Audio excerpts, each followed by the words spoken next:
I'm the only one she's been able to reach so far, Faye said, her hand all but itching to grab a rock and hurl it at his stubborn head. The stone facade of his face was starting to piss her off, and he probably knew it. Would it kill you to have a cell phone? His frown deepened. I have a cell phone, and Miss Angelina has a number. Called me just last week. Huh. What in the world did that mean? Faye tilted her head. And she hasn't called you yesterday? Or today? Nope.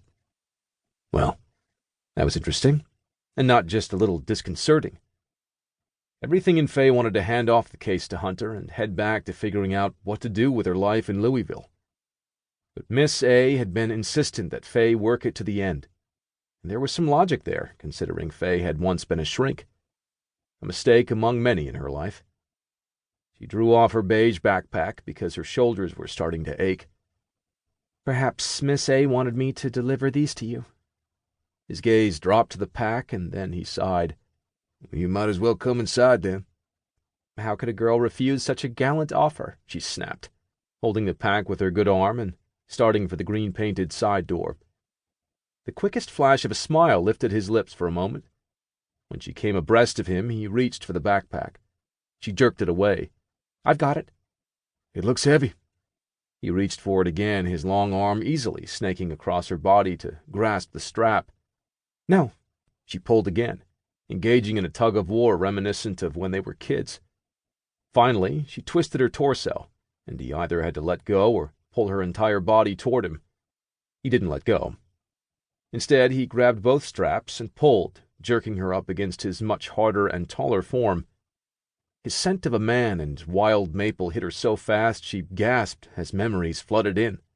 When are you going to learn that life isn't fair? He lifted, and she had no choice but to relinquish the bag or somehow grow 10 inches. You're 5'4", $120, and in a physical fight you're not going to win. 5'5", she retorted, releasing the bag and instantly punching him in the gut as hard as she could. Pain ripped from her wrist up her arm. His darn ribs were steel. He sucked in air, pained. I'd forgotten your sucker punch. You're a moron. She turned away, pissed beyond belief that she'd lost the backpack. And so you've said, on more than one occasion, he drawled, back in control again. In fact, I believe that's the last thing you yelled at me. Actually, she said, looking over her shoulder directly at him, I believe it was, I love you and I'm sorry. Then she turned and shoved open the door to his cabin. The words hit him in the chest so hard he couldn't move. Those had been the words. And she'd been sad, not angry, accepting, and not willing to fight any longer. They'd hung around him, inside him, for so long they'd become a part of him. What the holy fuck was Faye doing at his cabin? The one place in his life she'd never touched, and now she was there. He'd have to burn the place down once the situation was over, after he had a few choice words with Miss Angelina for creating this disaster. He sighed. He'd never have choice words with Miss A. She'd probably whack him with a wooden spoon, the way she had when he'd been a hurt, angry teenager. Maybe that's why he and Faye never had a chance. They'd started mad and wounded. That's how they'd gotten to know each other. Even now, more than a decade later, they just had a tug-of-war over a stupid backpack. Then she'd punched him in the stomach. It didn't matter that he'd been the one to teach her to hit without injuring her wrist or fingers. The memories all hurt. Shaking himself out of it, he followed her into the lower level of his cabin, which held a TV room, kitchen, guest bedroom, and bath.